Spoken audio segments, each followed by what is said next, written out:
The next time you want to identify waste on your shop floor, visit an art museum. Says Mary Halleck in her article of the same name. What Halleck means is that in order to see problems, you first need to learn to see. That's right. And we've talked here before several times about the Ono circle, about standing in one spot and just kind of looking around. And there's a lot of value in that if you just stay and kind of absorb, stand in one place and absorb your environment without moving for a long period of time, you begin to see things. Well, this kind of takes it a step further. Sometimes you need to learn to see. Seeing is what the visual arts are all about, and that's why she refers to going to an art gallery. If you have ever taken a docent-led tour through an art gallery, you know what I mean. It's amazing what is really behind good art. There is a purpose to art. It's to communicate ideas or concepts, ideology, or maybe sometimes even just strictly to convey and to communicate beauty, right? And good artists are able to communicate in that way, to kind of, as Harry Hertz was saying, share their heart with you, whether it's something that concerns them or something that just inspires them. A good artist can do that, but you have to learn how to see how they're doing that, how they're communicating, because there's a lot of tricks, so to speak, in art and how it communicates. And also you learn what the artist's intent is. And I think we'll get back to artist's intent in just a little bit. If we understand concepts in art education, writes Halleck, we may be able to overcome some of the biases that we have when observing what is taking place on the shop floor. And this is the whole thing behind learning this skill, is to kind of mitigate these biases that we all come in with. And what kind of biases in observation are we talking about? Well, we all have blank spots. We are so used to seeing something that we simply don't see it anymore. Right. We walk past it every day, we experience it every day, and pretty soon somebody says, hey, did you notice that such and such out on the shop floor? And you go, what? No, what are you talking about? Well, there's this big garbage pile over in the... Oh yeah, look at that. No, are you kidding? No, you walk past it every single day. Like, no, I don't. I mean, you just become blind to something that you become used to. Exactly right. Yep. Conversely, is sometimes once you see something, you can't unsee it. We get locked into seeing something in a certain way, and we can't see it differently. And this applies to art, but it also applies to our environment. I see it, I've interpreted it this way, therefore that's what it is. And to look at it differently is difficult. And everybody has probably seen this following image that kind of exemplifies this. So if we can put that up on the main screen there. There we go. So you've probably seen that. So I'll ask you right now, do you see a young woman or do you see an old woman in that picture? They're both there, and we'll just leave it at that. So a lot of people will come up and they will immediately say, oh, I see the young girl there. And so I say, okay, so do you see the old woman?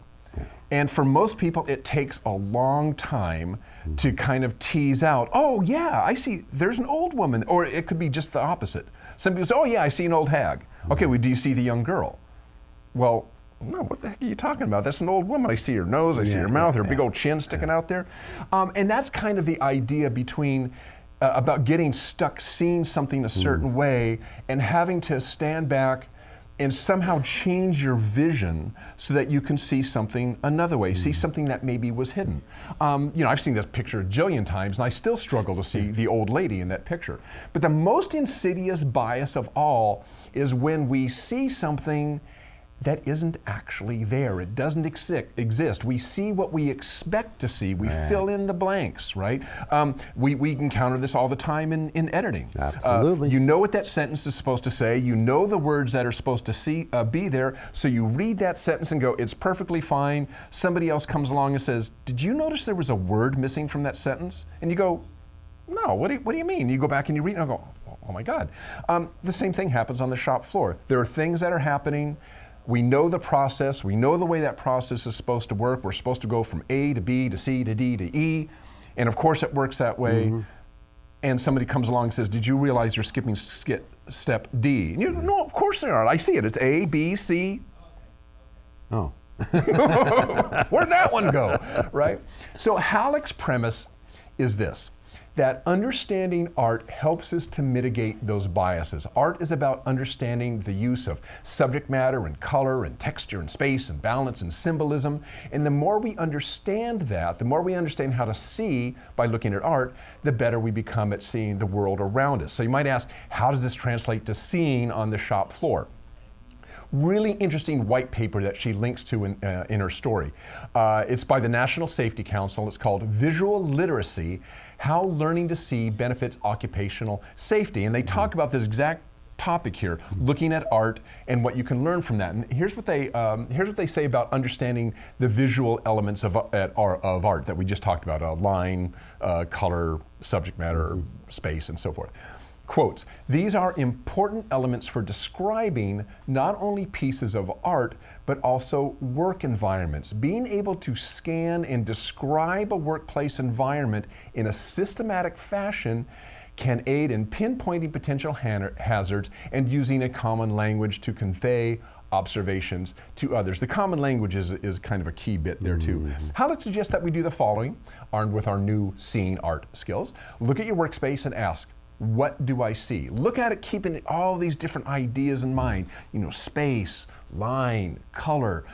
If I look for these colors, if I look for those colors, I look for this space or that space. What do I see and what does it mean to me and to other workers and productivity in the area? And finally, so what should I do about it? So now I've seen something, I'm seeing it in a different way. I'm kind of maybe intuiting what impact this might have on myself or others or the work environment. Now what can I do to change it or maybe to enhance it? Yeah. So it's interesting taking these concepts, and it's all about seeing. I mean, it's just another way of learning how to see. Ono circle is one way, which is just a brute force method. You're going to stand here until you see it.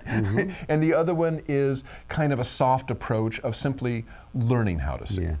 You know, what strikes me is that this is kind of almost the antithesis to pattern recognition. And so many of us learn by pattern recognition, right? And because it's fast, it's a shortcut. It's fast, it's a shortcut, and it makes sense. The way that your mind works is you say, well, that's like this, I've done this before, I know what comes next. Right. And in most cases, actually, that's just fine. Yeah. But in realms of quality, safety, efficiency, you have to break that pattern. Yeah, you have to look at it. You have to try to train yourself to look at things from different perspectives. Well, that's why it's really super helpful to have teams. And it really is super, like for instance, you mentioned our editing process. Everybody looks at everything in Quality Digest at least twice, if not 3 times. I mean, and stuff still squeaks by. Squeaks by. I mean, you know, you have 2 people edit each piece, and then generally always a third person will at least give it a cursory look before we send it out. Yeah. So it's like stuff still squeaks by. But I mean, you need to rely on other people to help you see sometimes as well, because you just can't. I mean, as much as we're saying, well, you know, you can do this yourself, you can learn these skills, you still need to rely on other people. And that was that. I mean, speaking of that, that was also kind of the idea behind cross-functional teams. Is, I mean, you can learn you can teach yourself how to see better, but also when you simply bring in other people from other disciplines, other departments that are completely even unrelated to what you're doing, that may be better because you have somebody from accounting who never goes out on the shop floor. You bring him out into the shop floor, and they're going, what's that? Like, oh, that's what is that? We need that because why do we need that? Yeah, well, somebody get that out of the way. That happens all the time. I mean, that's a really excellent point. That's exactly the way it works or should work. With cross-functional teams.